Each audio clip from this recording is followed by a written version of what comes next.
All right, so welcome everyone to one of your reviews for exam one. There's many great instructors that are offering these reviews throughout the week, and I hope that you can attend at least one of them. We're recording this. Luckily, a couple of your classmates came tonight. So this will be recorded for you. We're going to post the slides as well as a recording for everyone. Um, and so that's a good thing. Try to listen to as many as you can too. So at least listen. I know you can't always watch it, maybe while you're driving or something like that. Be safe, of course, but it's good to hear. I mean, there's several instructors that are doing this. So I also recommend taking notes. And at the end, we are going to do some math, something I like to do. And as I always say, 10 of your points usually on these exams are coming straight from math. I've had some people say, I got it, I'm great at math. And then when I meet with them and we look at what items they're missing math questions and they couldn't believe it. They were missing like three of them. So something I like doing. I'm absolutely happy to pull up, and these will be the exact type of questions you're going to see. It may be a different med, the numbers may be different, but if you can do some of the ones here, I think that you'll do very well on your math. And I want you to get all those freebie points for sure. And they usually come up on all of your exams, so it's not bad to get. So any questions before we begin tonight, ladies? All right, let's get started here. And most of this is going to look familiar. The first thing I want to talk about is good time to review expectations for exams. Okay, so all exams are proctored, as you know. You have to be on camera the whole time. Once you download that exam on whatever device you're using, that's it. It's set up in Canvas and exam software. It will not let you then switch devices. So really important that you've got the device you're going to use at the beginning. Have your ID ready. Most people use your school ID, but it has to have your name and your photo on it. You do need two devices so that one can show a full side view of yourself. So a lot of people use their phone or like an iPod or something like that for that iPad, and then have the computer to take your actual exam. So make sure that they're all plugged in, because even if you think you got juice, sometimes I've seen that happen to people. You don't want to lose it in the middle of an exam. Because again, if you go off screen, it can equal a fail. So, but at the very beginning, we're going to have everyone one by one show your picture ID with your name on it. And then you are going to lift up your computer, usually your laptop, and you're going to show a 360-degree view of your work area. We're also going to want you to show like your whiteboard, for example. You're going to show me that you have nothing on there if it's a whiteboard or a piece of paper. You also have to show your ears so you can see that, we can see some people like to talk out loud during their exams. We want to make sure you don't have anything in your ears, and also show your watch, make sure it's not a smart watch. So I recommend kind of taking that off at the beginning. You don't want it dinging on you either. It can be very annoying and really distracting. So you don't want any distractions. Kind of have a backup plan for the kiddos and the pets and things like that, just for that short time. If you want to test on campus, and I know I talked to a lot of my people about that, it's okay. You do have to let your instructor know at least 72 hours in advance.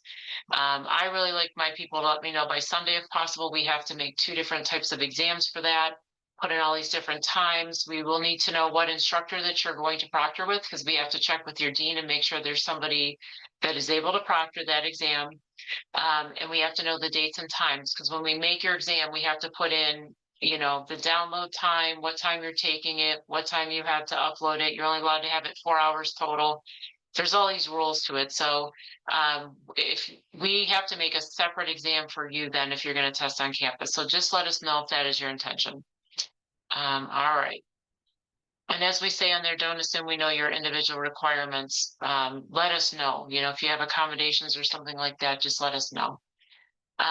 So moving forward with test procedures, everything's held to the late policy for missed exams. So depending on the reason, even if you are allowed to retake it, it may result in a penalty. So definitely try to make your exam. Documentation would have to be provided to the Dean of Online Instruction. So, that's your online dean, within 24 hours of the exam. So they're really strict about meeting, if you've got a miss, you make sure you follow all these timelines for sure.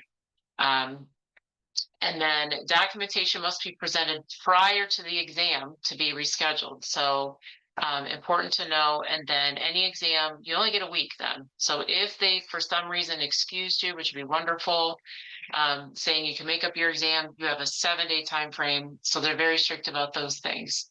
I always like to go over it so that everyone comes prepared, to their exam in the beginning, no surprises.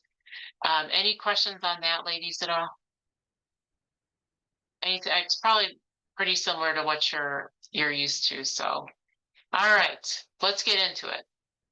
So the nursing practice environment, boy, I'll tell you, it's kind of a busy slide, but this slide is really accurate when you read some of those things, right? All the many challenges that we face to navigate this environment. So where do we even begin to navigate this maze?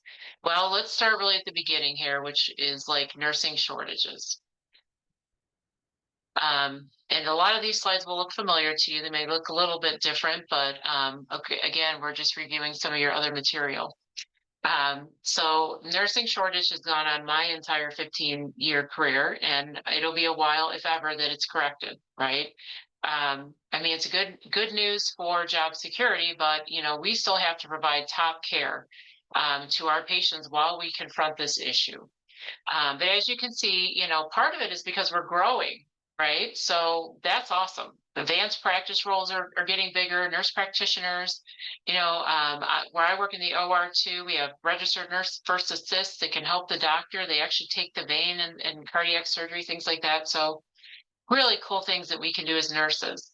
I work in the legal department, so it's awesome. There's so many avenues that you can go to. So that's one of the main reasons um, that we have this nursing shortage, but just one. And another big factor that's important to know to deal with it is that, we have really high acuity patients. These patients are sicker than ever. So we have, more complex medical conditions. Sometimes we have to put nurses like in the ICU where we used to be able to take care of 2, 3 patients. Now we have to have like one-on-one, basically. We're just one nurse to one patient. So that's really causing the need for more. And then, one of the biggest reasons that nurses leave, unfortunately, and when we talk about the retention side, um, is that these nursing staff to nurse ratios, right? How many patients do you have to take care of? So it's definitely something to think about when you're accepting a job somewhere. Is asking them, what are the nurse to patient ratios? And what kind of support do you have? Do you have a UAP working on your shift? Do you have LPNs to also help you?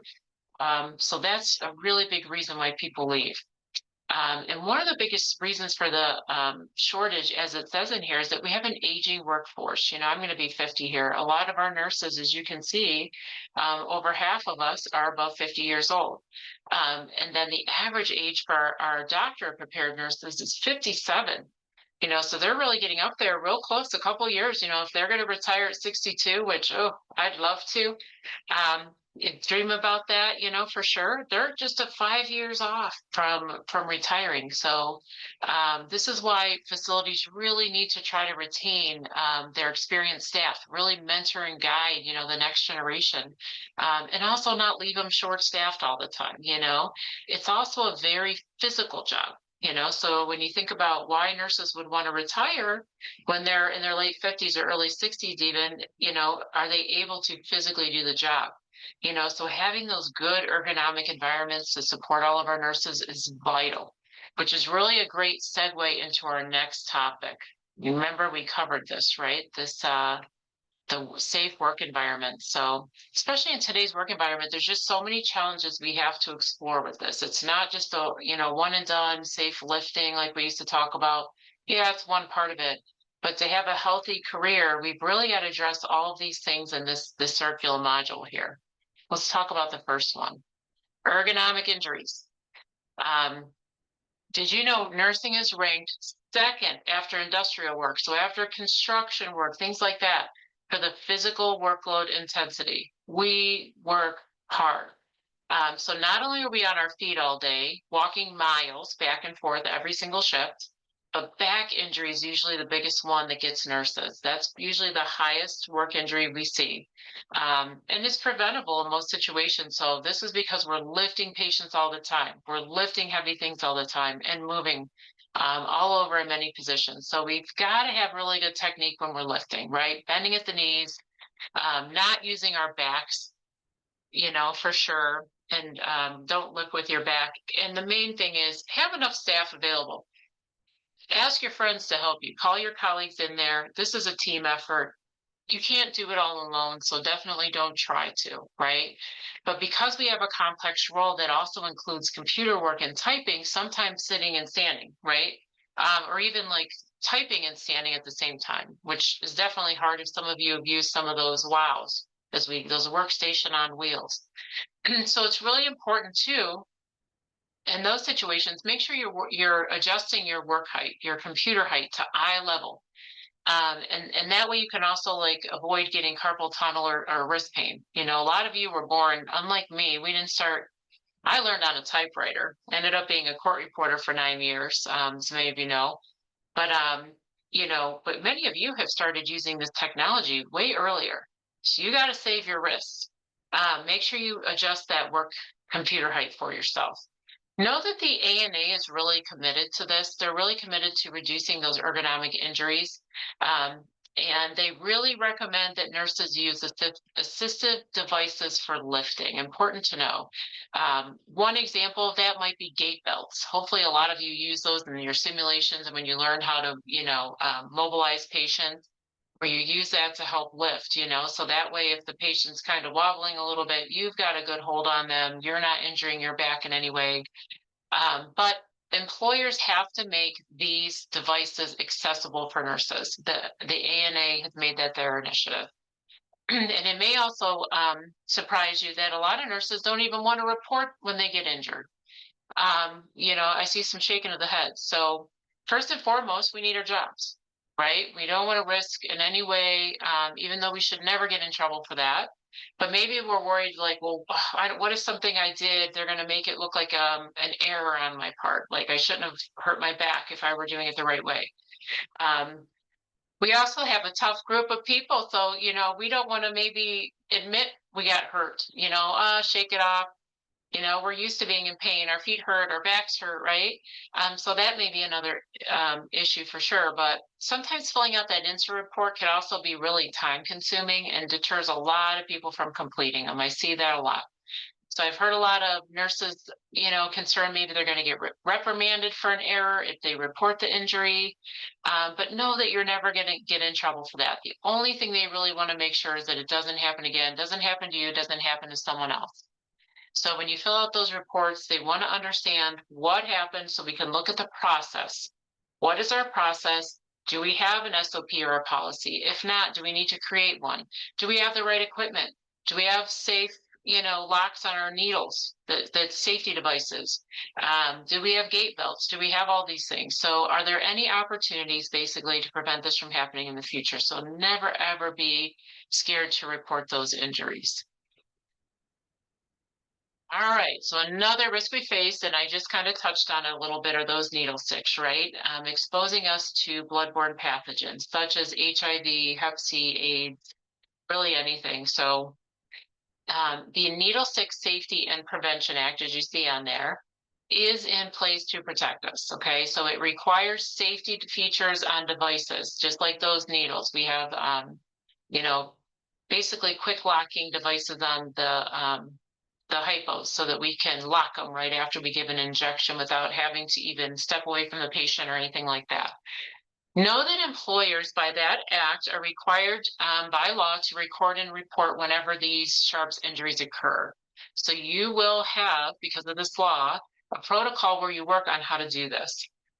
They're going to need to know the specifics when something like this happens, right? So if it was a needle, for example, that you got stuck with, of course, the first thing you're going to go do is quickly and clean that out, rinse it out really, really well. Take care of yourself first, make sure you and the patient are okay. And then you can go and report it. But when you do, they need to know if it was a needle, the brand, the size, the gauge, um, for quality purposes. They may even say, go back to the bin and see if there's any lot numbers from, that stack of needles that you had. So they're going to want as much information as they can, because again, it may be an issue with the actual device, and we report those things to the FDA through MedSun and different things. So just know that we're asking this, for legal purposes, is a quality, right? Quality purposes, to try to understand how the process or device can be improved, so we can never prevent this from happening again. And then when you do have a document, you have to document an injury or an incident that happens. There's a few things you need to include in these things, which is really important to know. So you have to know and record the date and time it occurred, whenever it happened, the injury, and then a detailed, objective description of what happened. So no feelings or anything involved, just very cut and dry. I opened the needle, I put it on, I got stuck in the right hand, whatever it was, very objective description. And then if any injuries occurred to the patient or employee, to you or employee, the rest they can find out on investigation. So you don't have to go beyond that, but it's important to document these things immediately. That'll be part of your policy. And usually they'll say if you had to go seek treatment somewhere, still get that report in within about 24 hours. So that again, they can start looking at this. They don't want, in the meantime, someone else to get injured if there's an issue with the device or something like that. But the documentation is similar if an error is made. So for example, if a medication error occurs, it's important to document similar things, but it's like the medication and dose that was actually given, how it impacted the patient. Was it we gave blood pressure medication to lower their blood pressure, and their blood pressure was already normal or low, and now they dropped even lower. So how did it impact the patient? What actions did you take to address the error? So did you give them fluids then because their pressure was too low? Get them up and moving, something like that. Did you give the antidote, for example, if you gave an opiate, something like that? Was insulin given on accident? We ensured the patient ate or administered dextrose. But we never want to write the reason we think it happened. Okay, so again, that's subjective. That's our opinion. And we certainly don't want to place blame on anybody. The doctor was rushing me and rude. We don't want to put anything like that in there. We don't want to put blame on ourselves or anybody else. Very factual description. We also never want to document in that, what we call them in my facility, a SIRS report, a safety event reporting system. But whatever it's called, an incident report at your facility, you never want to document in the patient's chart that you put in an incident report. Then it can be discoverable in court. So then Joint Commissioner, whoever, can come in our investigation, which is normally protected by attorney privilege. If you put that, you even reference that you put in an incident report in the patient's chart, now it's discoverable in court. So you always want, it's when you put in that incident report, it is confidential, it is protected information. Just be factual, and it's part of what I do at my job. We investigate these things, okay? And again, I want people to know, and I always tell people when I do these investigations, all we care about is the process. We're not there to get anybody in trouble, okay? We care about safety. We know how hard everyone is working. And I gotta tell you, a lot of times it is devices and things like that. It's not always caregiver error. All right, so as we talk about the safety features again, let's go to workplace violence and incivility. So sad that we have to talk about this today, but it's definitely an issue and a growing issue at the forefront of our news. So even though this is like a widespread issue, healthcare workers are 5 times the risk of being a victim of workplace violence. That's really unacceptable. And it's something that we all have to work on. I think the first thing I want to say is that we all have a place in this. Every nurse has a duty to advocate. So it really begins first with that advocacy. Not just the employer, to put these things into place, but we really need to have a zero tolerance policy for sure. And also one that says no repercussions for reporting this, right? Education is also a big one, which I'm a big advocate of, because we got to learn how to de-escalate situations and response techniques. to prevent these things from even happening in the first place in the workplace, right? So prevention always. As you can see on there, ANA is also very committed to this um, as well. And we're going to talk more about this as we break it down a little bit, because we really have like two different categories here: bullying and incivility. So it's really sad in 2025, in my opinion, that we're still dealing with this among nurses. But it absolutely happens, and maybe some of you, even in your clinicals, have seen some behavior, to know what we're talking about here. Let's break it down. So incivility is a precursor, but is also a form of bullying. Okay, so I like this slide, the little guy with his binoculars on here, because it really is accurate. This can manifest in a lot of different ways in the workplace. It can be overt, and I always think about, excuse me while I get a sip of water. I always like to think of the overt. You think of O for open form of bullying. So it can be threats, like an open threat, silent treatment, ethnic jokes. But it can also be covert, as the guy with little binoculars there, and I think C for cover up, if you will. So very passive aggressive behavior. You see this probably even more so, right? So people are bold enough to bully others, but they don't want to be anyone to be able to prove it. And so they're covering it up, if you will, or C for covert. It's a way of just creating a hostile work environment. A good example of that is sabotaging a coworker. Has anybody seen that go on before? Maybe withholding information from them that they need to do their job, or refusing to help them. So let's say they really need, you got like an older worker sitting over there, they really need some help, and people are purposefully not helping them, as a way of this covert bullying. It's sad, we're all on the same team. We all have the same goal, I hope, which is taking great care of our patients. Certainly, like we talked about, there's a job for everybody out there. We're short staffed, so it's sad, but this really needs to be reported swiftly to leadership. Don't delay. And that's really the only way we can begin to tackle it, as well as good leadership who's willing to tackle it themselves, right? Trusting their employees when they say someone feels bullied, that is their perception and it's reality for that employee, and it needs to be honored as such. But remember, we all have a role in this to advocate. All right, moving on to another safety issue in our workforce for sure. All of us, I'm sure you guys can relate to fatigue as you're going to school, even going to your clinicals, right?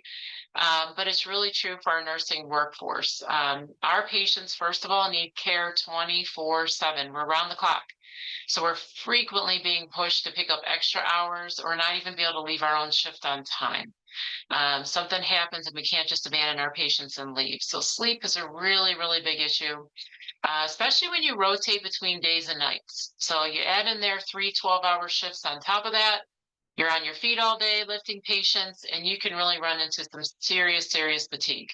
Not only can that really impact your own well-being and health, but it also can impact your work performance, and then ultimately our patients. So with our type of work, it's not as simple as like just skipping your sleep. It's something I used to be a court reporter. I mentioned I did 90-hour weeks. I was transcribing all the time. I could get away with not sleeping as much, but when I became a nurse, I realized very quickly on, this is my license I have worked hard for. I have patients' lives in my hands. I've got to get sleep. And so I just started setting those boundaries with my friends and family. You realize it very quickly. But I think one of the biggest reasons is, have you guys ever worked with an angry nurse, even in your clinicals? Have you seen that, Angela, at all? You seen somebody just negative? A lot of times it's because they're burnout. And that's the problem with chronic fatigue. You miss a few hours of sleep here and there one day, it's not such a big deal, but it's cumulative. It adds up, and then it often leads to burnout. So I've even had patients ask the surgeon before, hey, did you get a good night's rest? Because they don't want someone taking care of them and opening them up, right? Cutting into their body and making a mistake when they've been up all night. So actually, I've had a lot of patients do that, and I don't blame them. Protect your time and sleep. We owe our patients that for sure, so that you don't get burnout. All right, so we talked a lot about reportable issues already tonight. So most things should be reported to local leadership and escalated if you do not believe you've received a solution. So if you took it to your manager and you don't feel that they have adequately addressed it, you can go up to the next chain if that's a director or even HR, or even your quality departments if you need to from there. But there are many ethical issues that you'll be faced with during your career, unfortunately. Maybe you've already seen that in your clinicals, but you may see something that really impacts patient care and you feel the need to report it, but you don't feel comfortable doing it maybe at the local level. Um, and I can tell you I've been in this situation before. So, that's why we're kind of talking about whistleblowing, which occurs, whistleblowing is when concerns are reported to state, national, or regulatory boards. So this is where you're going to go to your regulatory agencies.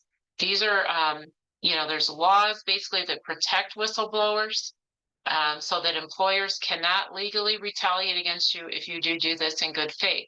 So as long as you're not doing it to just get back at the employer for something, if you're really doing it because you have an honest feeling that what if something that is going on is unethical, then your job will be protected under those laws.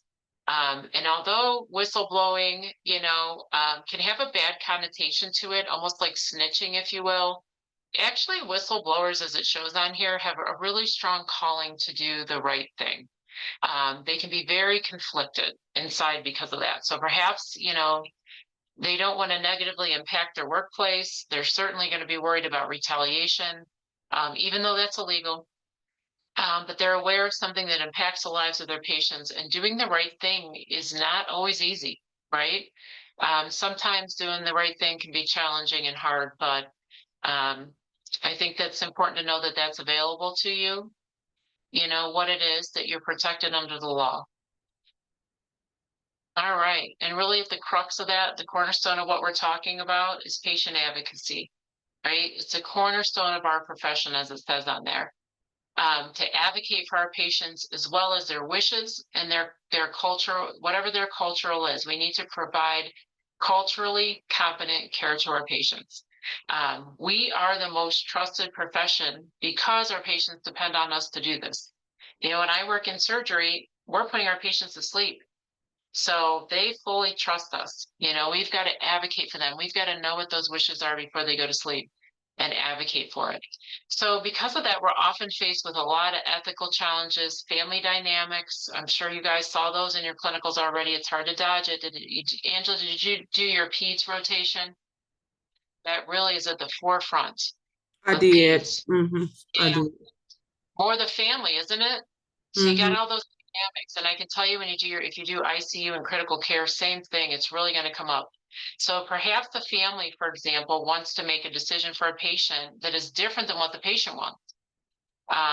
If that patient is oriented, they have capacity. That's why we do that general survey, level of consciousness, ANO times 3 to 4. Are they able to speak for themselves? Meaning, do they have capacity? Then they have the right to make their own decisions about their care, no matter who's with them, no matter what family member is with them. Okay. And that's why it's really important to have and ask about advanced directives. So that's whether or not they're a full code, a DNI, a DNR whatever those things are in your state, comfort care, arrest, things like that. We need to know what their advanced directives are in the chart so that we know, and they usually ask you every time you're admitted, but we need to know what our patients' wishes are and advocate for those things. So always ask those and make sure, this is important, that they are documented in the chart. Okay. That's part of our role with it. All right. So we talked about this a little earlier tonight. Questions to ask in making the decision to accept a staffing assignment. It's important to ask questions before accepting the job. Okay. And going one step further, before you even accept your assignment on the day you're working. So I know in my state, the Board of Nursing states that once you get report, meaning handoff report, you are held to performing the standard of care level for those patients. So even if they said, okay, you're going to take care of 20 patients by yourself. if you accepted report on that group of patients, you are held to what a prudent and competent nurse would be able to do, even if they had one patient. Okay. So you should first of all know the laws in your state. And this is important to know. The first thing you should do is ask for a different assignment if you do not feel safe to take care of them. Okay, so try to rectify it first, if you can.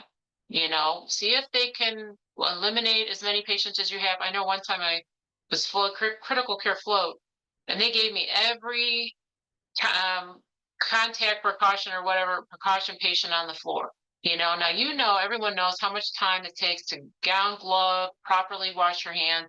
It wasn't safe.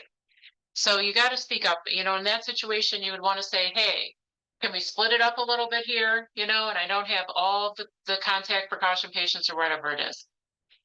Then, if they're not able to work with you, you should not accept the assignment. Do not take report on that patient, okay? Because then you're going to be held to the standard of care. And if you then said, I've accepted report, I'm held to the standard of care, and for some reason you say, I'm not doing this anymore, be careful there, because that could be considered patient abandonment if you refuse at that point. So you can't just walk out, you're abandoning your patients, they can report that to the board on you, your license could be at risk. Some states, though, do have, and you know your state laws, but some states do have a law known as safe harbor. And this is important to know. It protects nurses from retaliation or discipline for refusing unsafe assignments or ongoing staffing issues that violate the Nursing Pract or your Nurse Practice Act or your Board of Nursing rules. So the other option you have is to say, I'm going to accept the assignments. However, I am invoking safe harbor. So then they're going to go investigate that situation, and it protects your license. You're going to say, well, okay, I'm going to go ahead and take this assignment, but I'm going to invoke safe harbor to protect myself. So if you have that in your wheelhouse in your state, then you can do that. So try to get the assignment changed. Don't accept it if you feel safe unless you have this safe harbor in your state. And you would always want to make sure it's documented well. Make sure you have a witness and document that you said safe harbor, because if not, it's your word against theirs. But here on these two slides are some great questions to ask and consider when you go to work at a facility, right? You want to make sure where you're going has safe stuff in place, and you're not dealing with this kind of stuff all the time. And as I always say to my students, remember, they're interviewing you, but you are interviewing them just as much.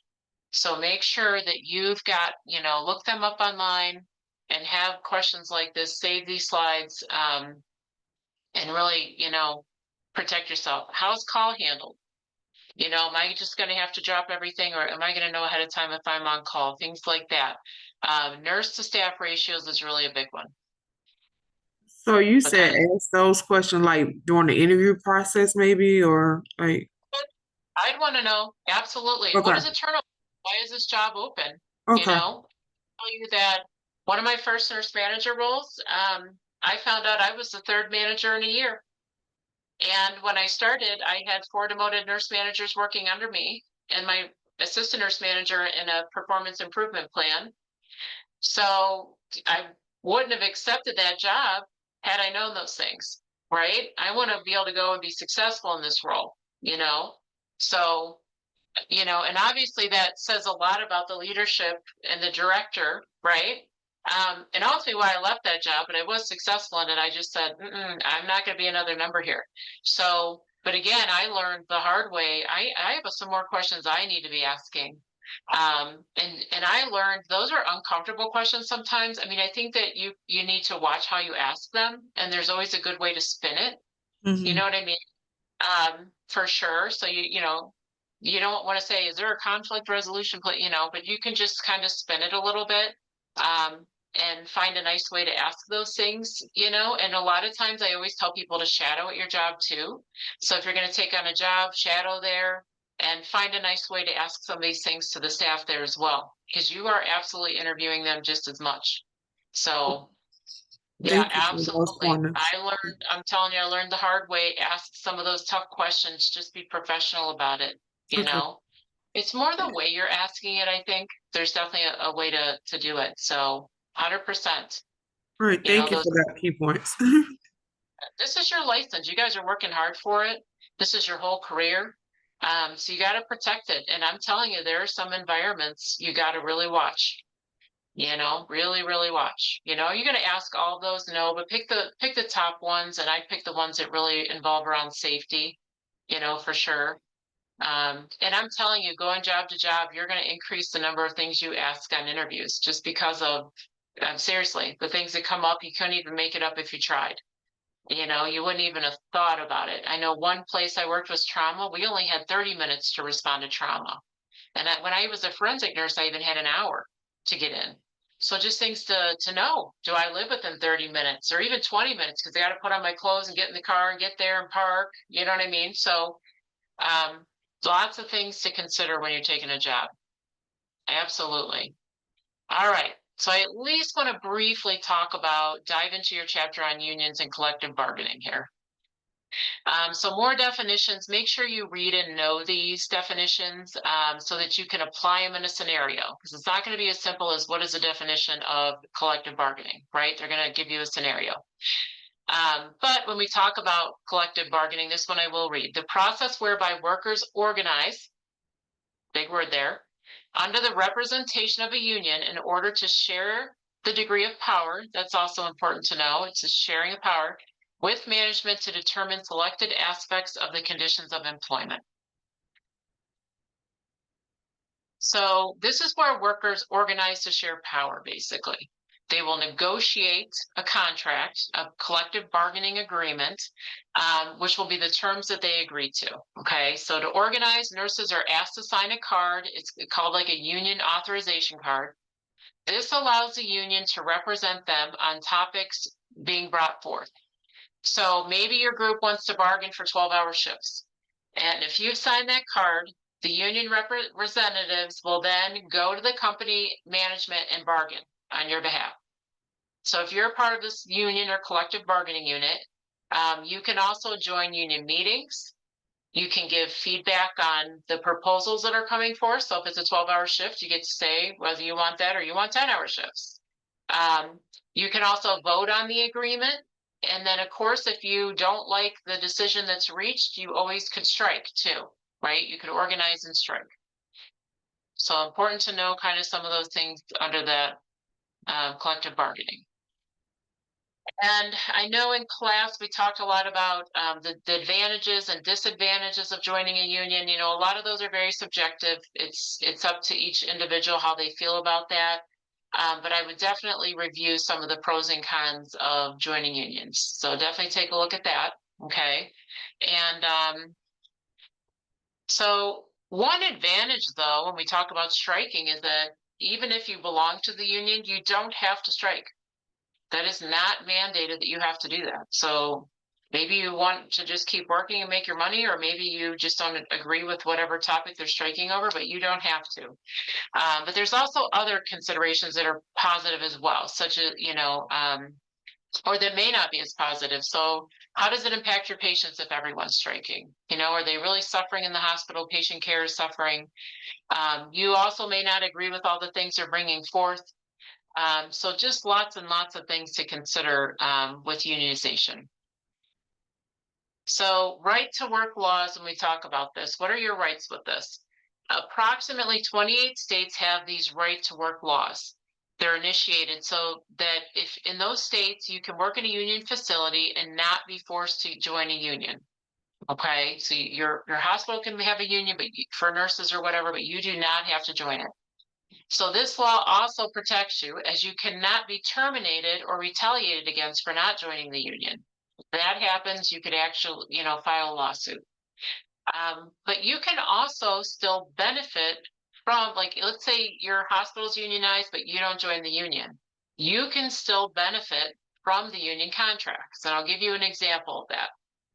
So when a company decides to have a healthcare plan, they go to like Aetna or one of these big things and they negotiate a contract because you have so many people. So they get a better deal. We have usually good healthcare for our nurses because we have like 20,000 people or whatever it is in the workforce, thousands of people. So they're not going to have like one for unionized people, one for non-unionized people. They're going to have one when they go to this.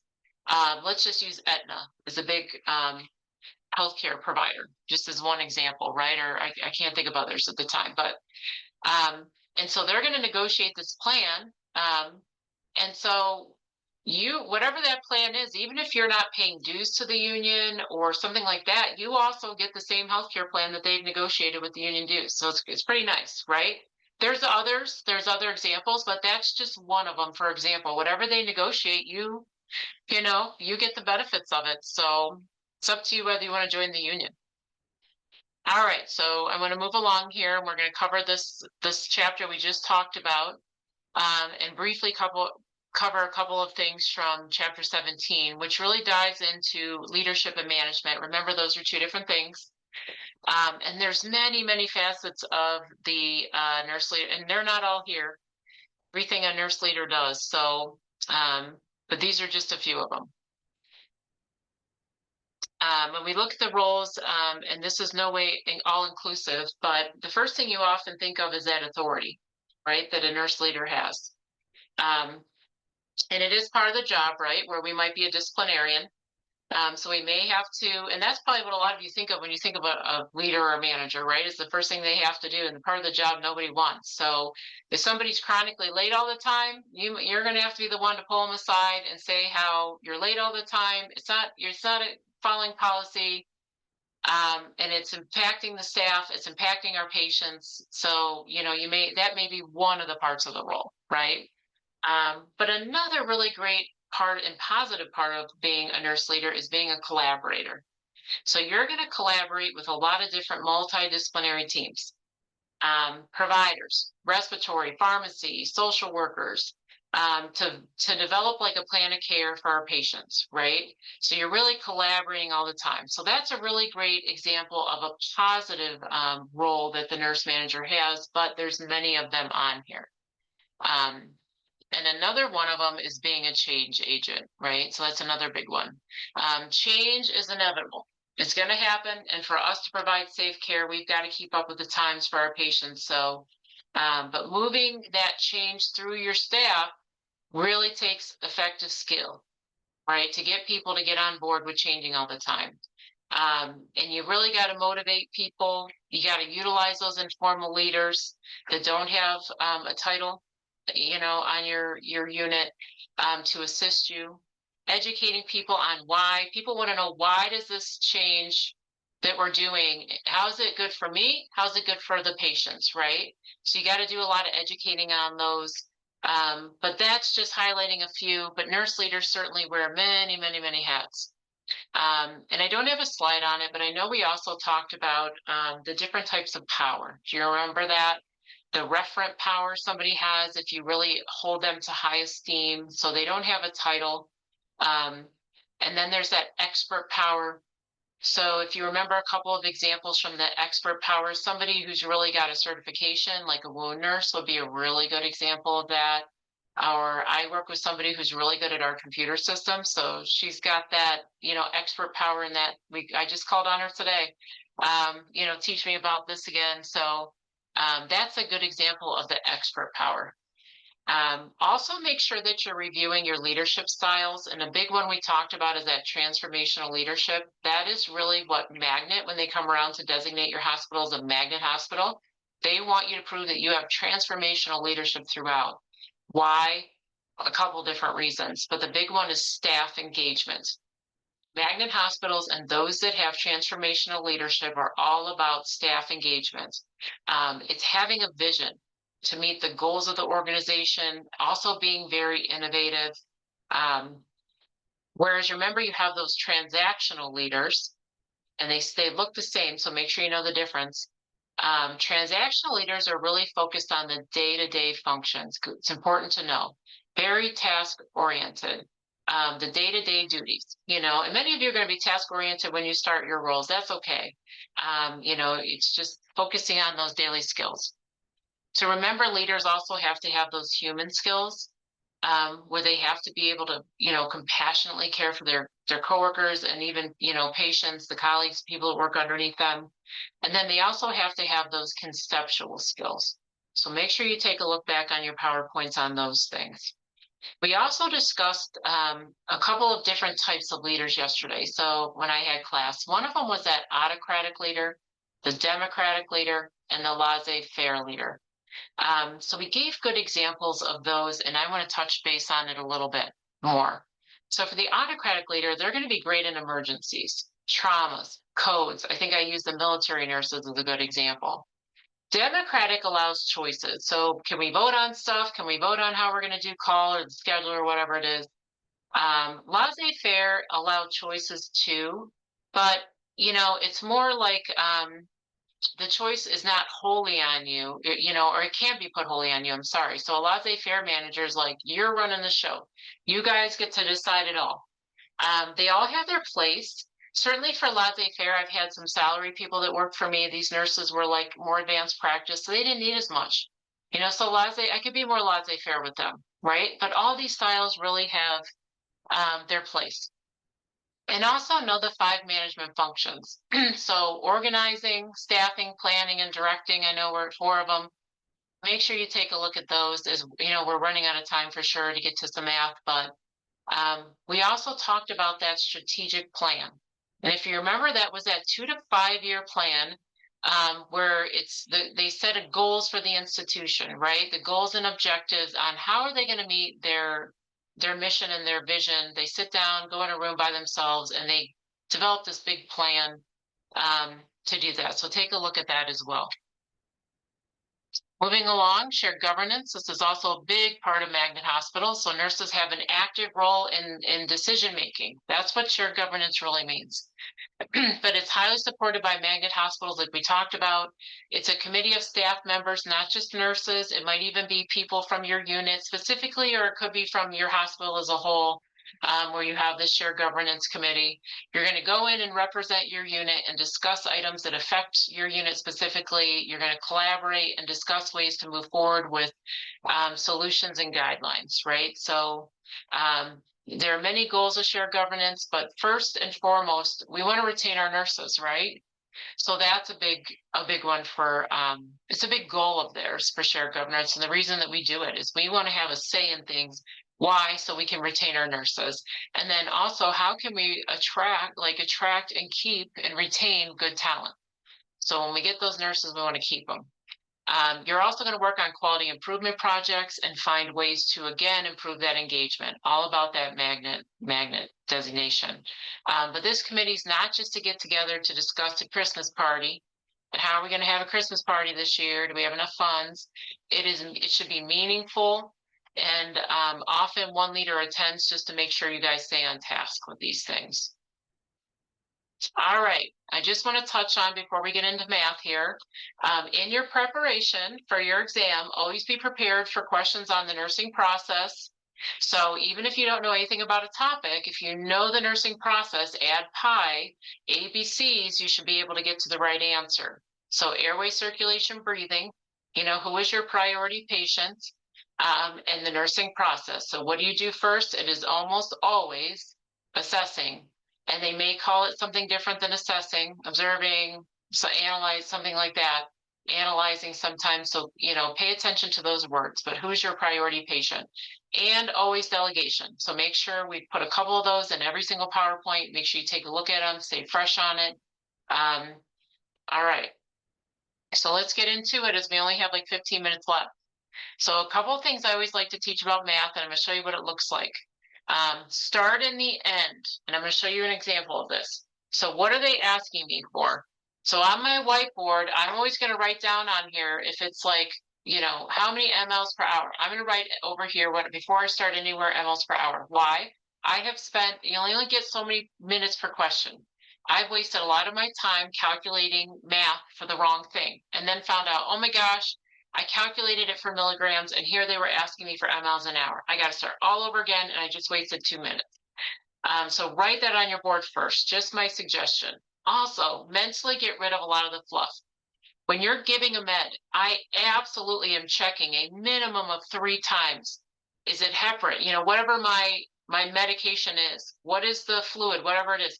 But for these purposes, all I care about is the numbers. And I'm going to show you an example of crossing it out mentally on the slide here. Know your conversions. I can't help you with, if you don't know how many mLs in an ounce, how many pounds in a kilogram, how many mLs in a teaspoon, those things you just have to memorize. Straight up memorization, right? You have to know how to convert micrograms and milligrams and all that. So those things you just have to have memorized. You also have to know your formulas, and I'm going to talk about D over H times V. Are you guys familiar with that? Dose ordered over what you have on hand times the volume. Okay, you got to know your formulas as well.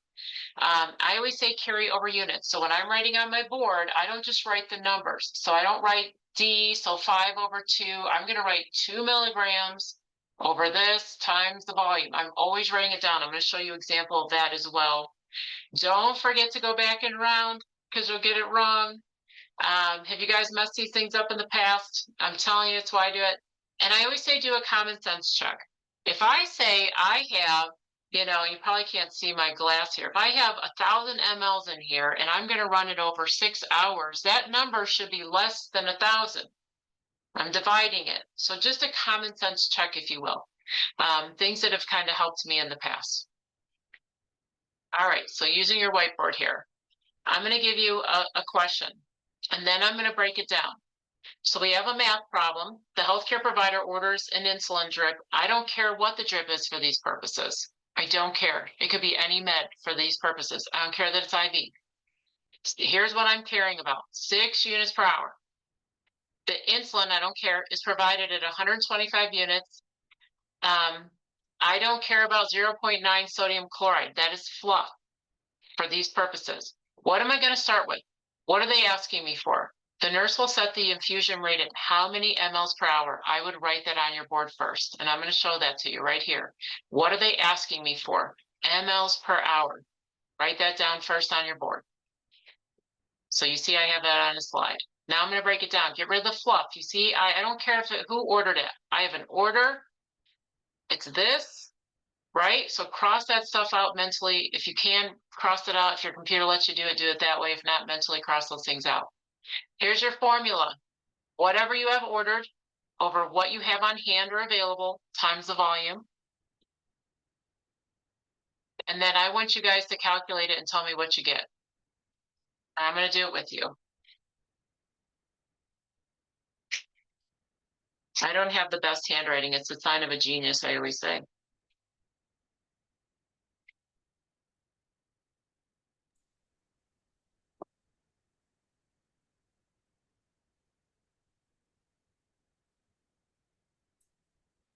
I'm going to get my calculator.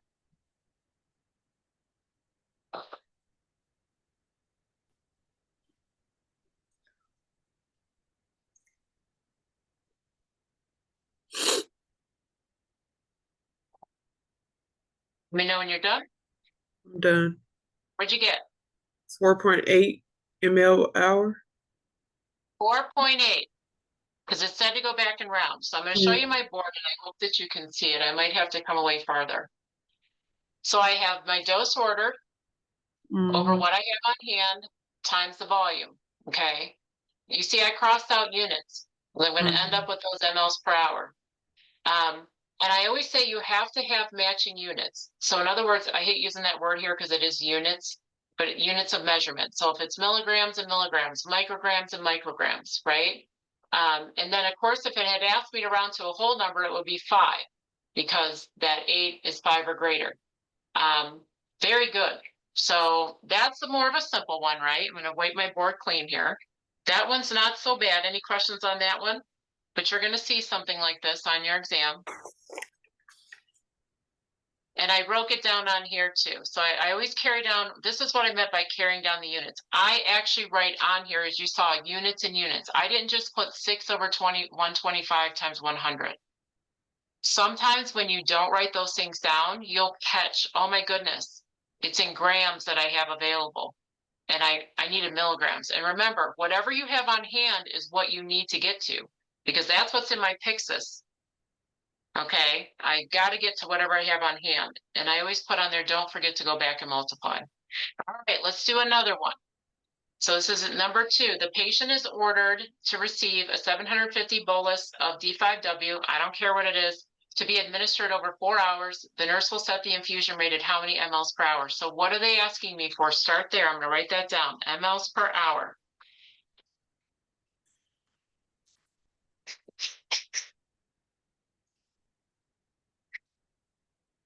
And let me know when you have your answer.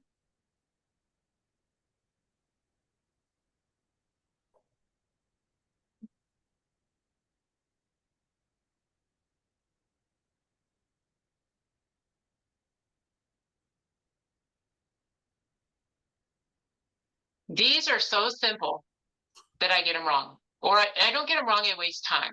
So I don't know about you guys, but I have a lot of formulas in my head. Drip factors, these, I do dimensional analysis, right? So when I get this, it always messes me up. What'd you guys get? 188. Yep. Yep. It is simple division. So Mhm. they are literally saying I have So mine's 750 breaking down. mLs here in my water glass, and I'm going to run it over 4 hours. It is simple division. So, do you guys kind of stumble on those when you first look at it? Once I know what it is, but then when I first look at it, I'm like, wait a second, this always gets me. All right, very good job. And the answer's there. All right, let's go to at least another one here. Let's get into a little more complex. So we don't have equal units, right? Now we're talking kilograms and they've given us pounds. So let's calculate this one out. A lot of fluff in there too.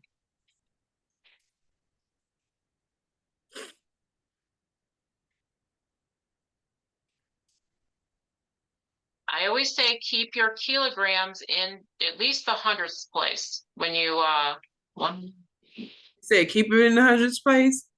I do until later. Okay.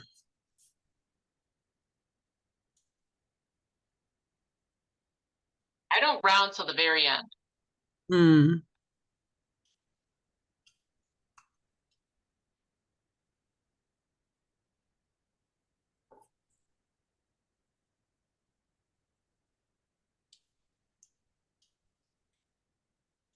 What are they asking me for?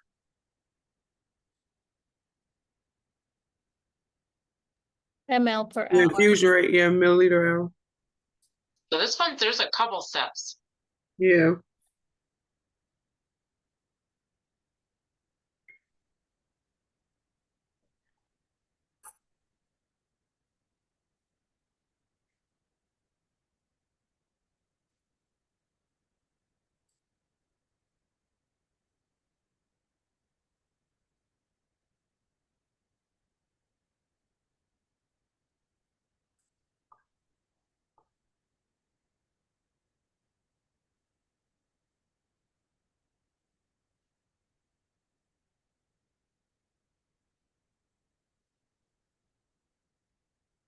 Still got it.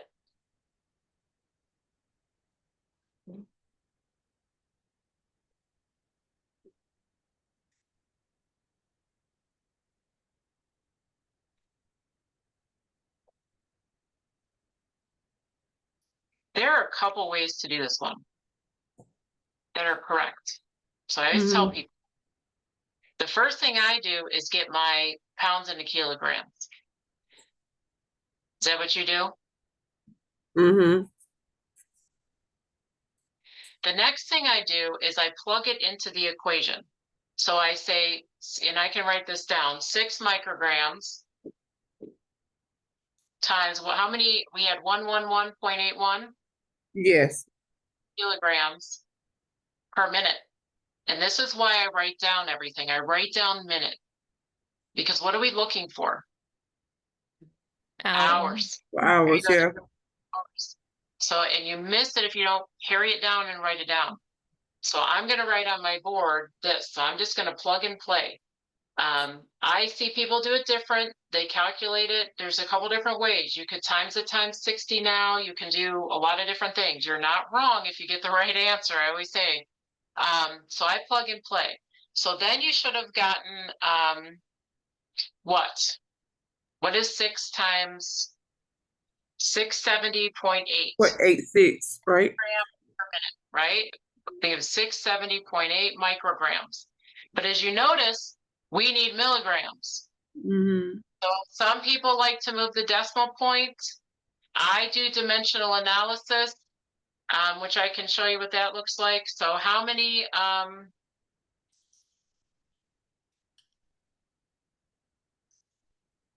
I'll show you what it looks like.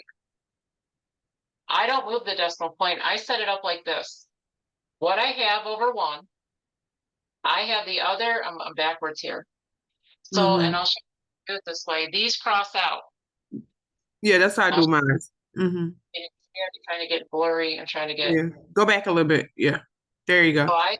yep, Mhm. 1 milligram is 1,000 micrograms. I'm trying to move it so you see my screen here. I'll get it. It's just got to focus, I think. There you go. So I like to do it this way. That's how I do Um, mine. yeah. So then what number did you get there? I got the 670 somewhere right here. Yep. So what is 670.8 divided by 1,000? And I can do the math, but I can't hold up my board. 0.67.08.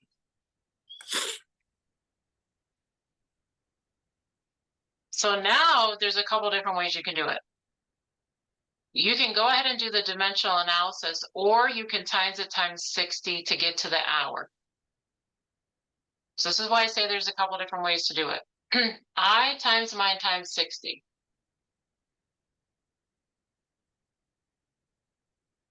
Because remember, it's in minutes. And you need Mm-hmm. it in hours. So then I created so times 60 was this number. And what I have available is 450 milligrams. Now it's D over H times V.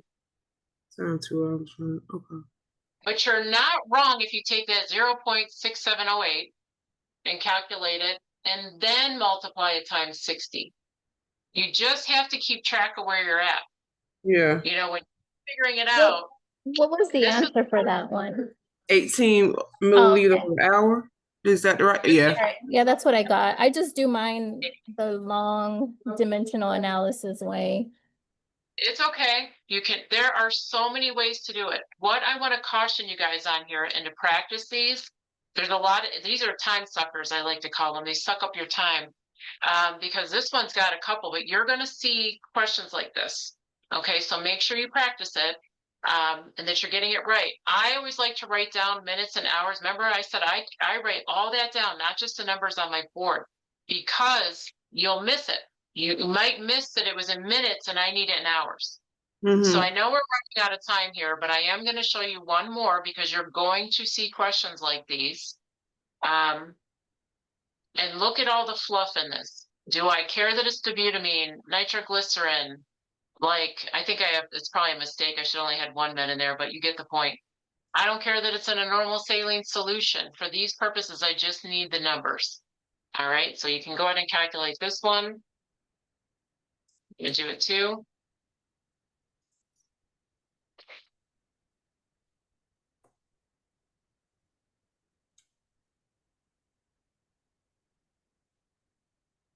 Oops.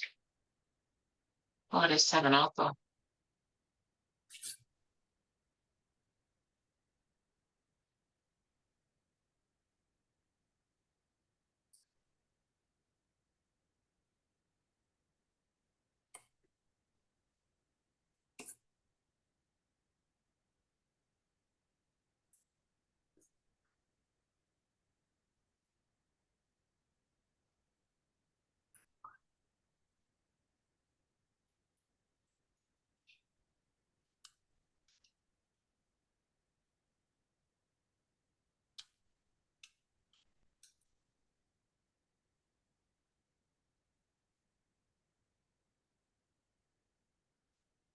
Time suckers, aren't they? Yeah, they are.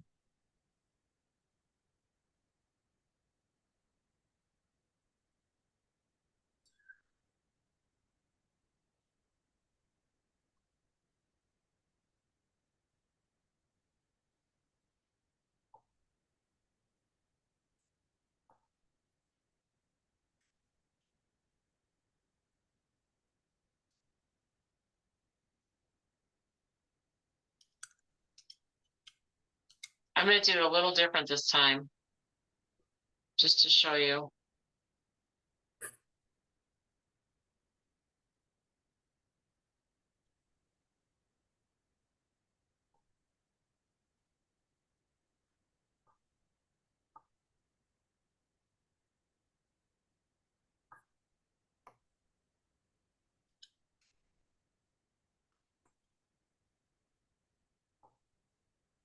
I need a bigger board. You see if I got the right answer. Whoop-oo, I did. All right, what'd you guys get? I got 12. Oh, Yeah. awesome. Mhm. So I don't know if I got a lot, I need a bigger board. But basically I said, okay, first thing I figure out is 70 kilograms this patient is, right? 154 pounds divided by 2.2, 70. So then I said, I plug and play it into the equation, but you're not wrong. I've seen people, like I said, do it differently. I took 7 micrograms per kilogram per minute. So it's 7 mics times 70 kilograms. And you see, I underlined minute. I'm keeping track of that on my paper where I'm at. I'm in minutes. I got 490. Well, what we have available in our Pyxis on hand are milligrams. So I got to get that 490 mics into milligrams. Again, you can move the decimal point or you can use dimensional analysis, but you got to be able to convert. So 490 micrograms is 0.49 milligrams. Again, you see I wrote down on my paper minutes per minute. Don't lose track of that. It's just a big tip I'll give you. I'm trying to prevent you from the errors I've made in the past. Now I did it different this time. Instead of multiplying it times 60 first, I put it right into my D over H times V. 0.49 micrograms per minute over 20 milligrams. You see those cross out times 8 milliliters. And I got 196 milliliters per minute. You see I underlined it.